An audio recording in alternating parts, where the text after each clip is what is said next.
গতকাল কাশ্মীরের পহেলগাঁওতে বৈশারণে যে সন্ত্রাসবাদী হামলায় এখনও পর্যন্ত সরকারিভাবে যেটা জানানো হয়েছে ২৬ জনের প্রাণ গেছে, কিন্তু বেসরকারি সূত্রের খবর এখনও পর্যন্ত নিহতের সংখ্যা ২৮ জন এবং ১৭ জনের মতন মানুষ কিন্তু আহত হয়েছে।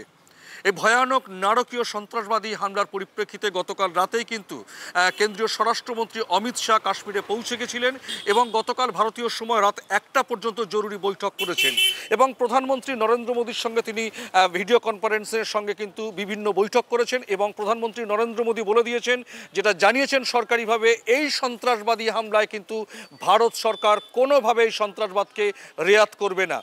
ইতিমধ্যেই সৌদি আরবের সফর কাটছাট করে প্রধানমন্ত্রী নরেন্দ্র মোদী কিন্তু আজ ভোর রাতেই নয়াদিল্লিতে এসে পৌঁছেছেন এবং বিমানবন্দরে নেমেই কিন্তু তিনি জরুরি বৈঠক করেছেন, যেখানে উপস্থিত ছিলেন দেশের নিরাপত্তা উপদেষ্টা অজিত দোভাল, বিদেশমন্ত্রী এস জয়শঙ্কর এবং বিক্রম মিশ্র সেখানে উপস্থিত ছিলেন এবং নিরাপত্তা বাহিনীর উচ্চ পর্যায়ের আধিকারিকদের সঙ্গে কিন্তু তিনি তৎক্ষণাৎ বিমানবন্দরে বৈঠক সেরেছেন।